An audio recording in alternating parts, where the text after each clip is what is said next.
You're okay with gaming the system? You're okay swiping in and swiping out? Yeah.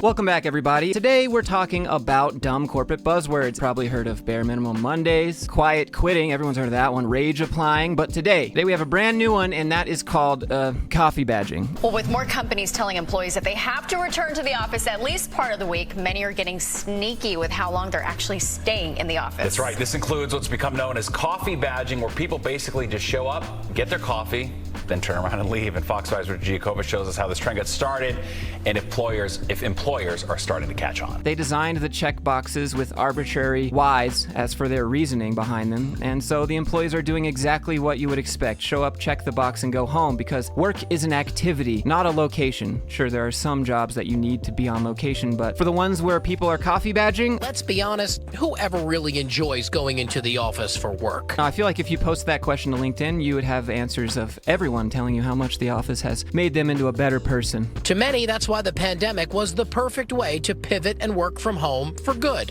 But a lot of companies are now demanding their employees actually come to work, at least some of the week. So here's the thing that none of these newscasts mention. People got jobs that started off full-time remote, and then the company says, actually, we're going to need to bring all those people we hired remote full-time into the office. And so you get this. All they can do is really play the game, and coffee badging is playing the game, gaming the system, as you'll hear the news people say.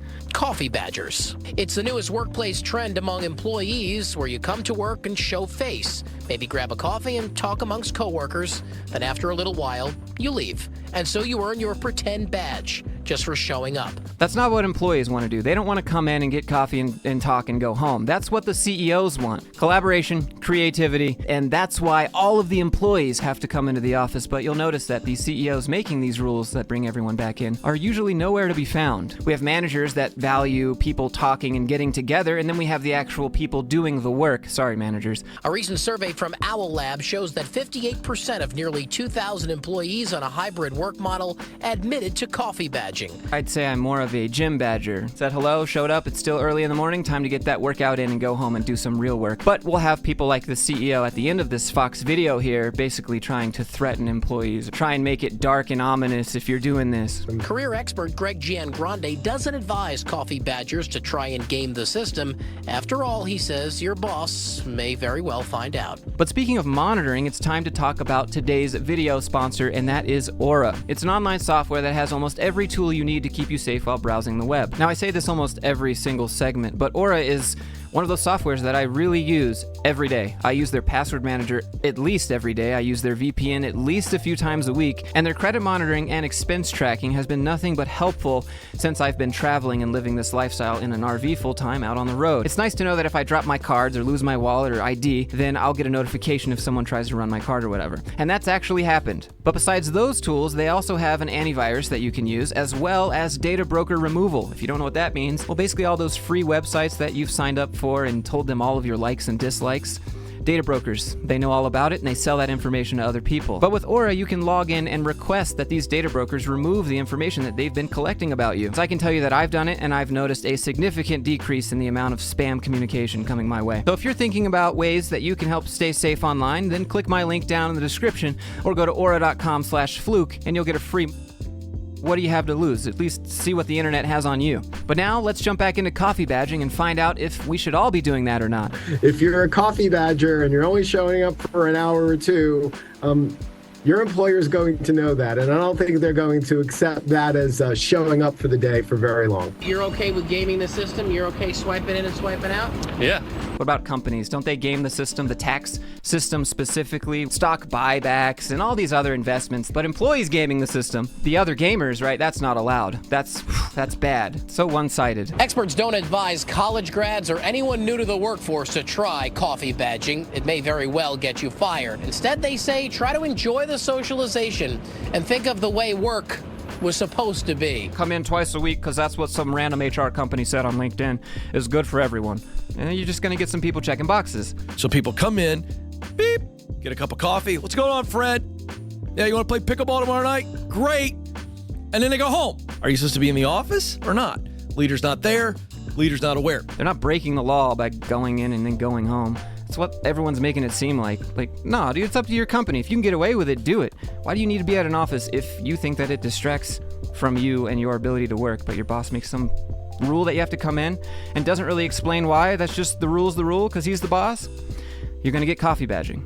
The leaders that are coming up with these policies are acting out of fear. So for some of you go, man, I've got this micromanaging leader, they're micromanager, they're fearful. But for you that are following a controlling leader, the only shot you've got at staying in a place like that is getting to a place where you can build enough connection and conversation with your leader to figure out what they're afraid of. It's not going to work. If you have a micromanaging CEO, you're not ever going to have time to talk to them or figure them out because they're micromanaging your work. You can't go in and go, hey, I was listening to this guy, Ken Coleman, the other day, and he says, you're afraid. What are you afraid of? That's not a good idea, all right? I don't feel like the only reason people micromanage is out of fear. There are other reasons. If you've got a controlling leader and you can dig and connect and have conversations and asking smart questions kind of around the edges, you can dig in. Come on, folks, you know what I'm talking about. You can do this. It's called finesse. If you basically want to manipulate, play your boss, just say it. As the worker with a controlling leader,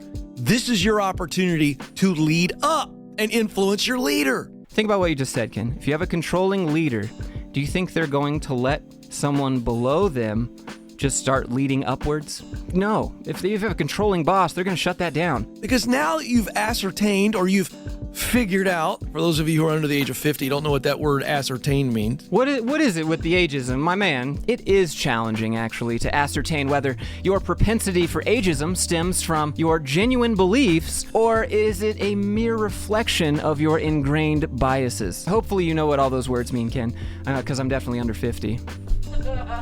I don't agree with how they're acting, but I understand how they're acting. This is the key to parenting teens.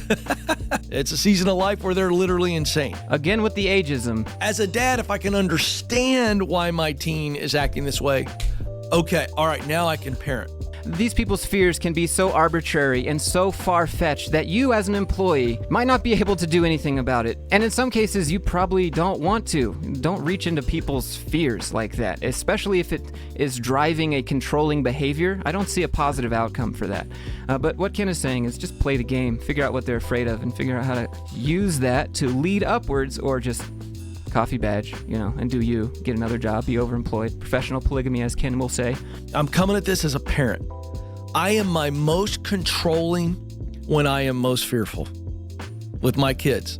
When I'm on them like a heavy blanket and they're like, Dad, chill out. When people are afraid, they can do other things besides control other people, like withdraw or find solutions for themselves. Instead of outwardly, suddenly turning your own emotions to other people, you control because you're afraid. And if I'm being honest, I am at my most controlling as a parent and husband. Somebody's going to have to send this to Stacy. She's going to really love this. When I am fearful, if I'm in my kid's life, I don't have to monitor them. I have results that I expect. You live in this house, this is what you do. And I'll explain it once, maybe twice why. After that, it's not about the why, it's the get it done. And if you're not getting it done, then we have a conversation. Almost. He's this close. He's this close to understanding the entire point of results-oriented work. Right by. Anyways, what do you think about coffee badging? Let me know down in the comments below. If you enjoyed this video, do me a favor, click that subscribe button and click that thumbs up button, and I'll link Ken's video down there too so you can go check out his commentary. And last but not least, I'd just like to say thanks again to Aura for sponsoring today's video. They renewed again, and that's thanks to the audience, so I am eternally grateful. Having said all that, I hope everyone is doing well, and I'll see you in the next one.